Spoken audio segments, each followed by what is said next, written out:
Defensive Player of the Year, 2023-24 season. Who's going to win it? Well, last year, Jaren Jackson Jr. picked up this award, and he was a blocks beast. Was fairly healthy. You know, got on the floor. Memphis, up there in the wins category. I don't know. I was looking at the list here. Who else is going to win this? Like, who else could win this?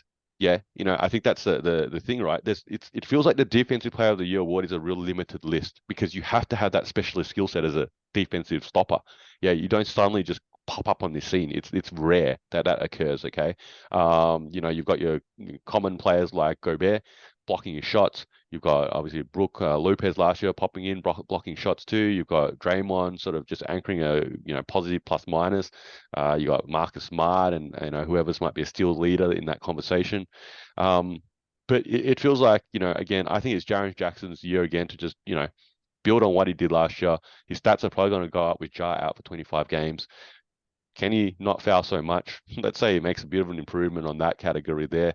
That's only going to be an uptick in a handful more minutes and half a block. So, look, I think it's his to win another one. Put another one of those trophies in his cabinet. I'm in complete agreement with you on this one. I think with a player averaging 3.2 blocks, about to have a bigger role, being a little bit older and more mature with more games under their belt, he's poised to keep it. And we kind of see that throughout recent history. Dwight had a stint where he held it for a while. Gobert held it for a while. Draymond's popped in there from time to time. So's Kawhi. But you're right. Like, I actually think the harder part of this prediction would be who comes second and who comes third. Because is it unfathomable to say that Chet and or Wembanyama, with their potential impact on the defensive end, don't at least get some recognition? Because I could see one of those two being in the top three by the end of the season for voting, because Kawhi's not going to play enough to do it.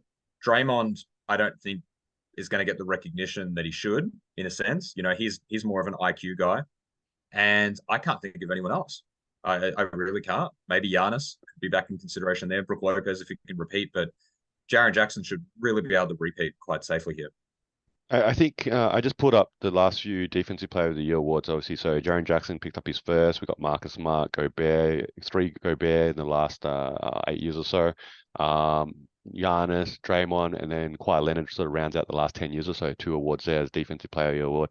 But one interesting stat I think I'm sort of, straight away noticing is that I think every single team that these players have played for has had a winning record. And that's where I think Victor Wembanyama is probably not going to win it in his rookie year. Um, Ultimately, will he grab one at some point in his career? Possibly, likely. Yeah, if he can, block three shots a game too, and sort of have that impact on a winning Spurs team. Yeah, absolutely, add him in that conversation. But I don't think it's going to happen this year.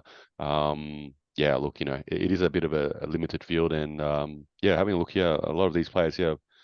Oh, actually, a couple of them, obviously, have won multiple times. Actually, Giannis only won once. That's an interesting fact. That he's Hmm. always been in that conversation, but he's only won that once. I don't know. I had him for MVP.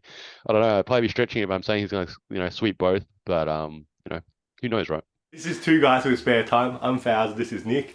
You're probably a basketball fan like us, so hopefully you can throw us an assist and giving our video a like and subscribing to our channel. And if you got thoughts, feelings, or even some suggestions, please put them down in the comment section below. And thank you for using your spare time to watch us in our spare time.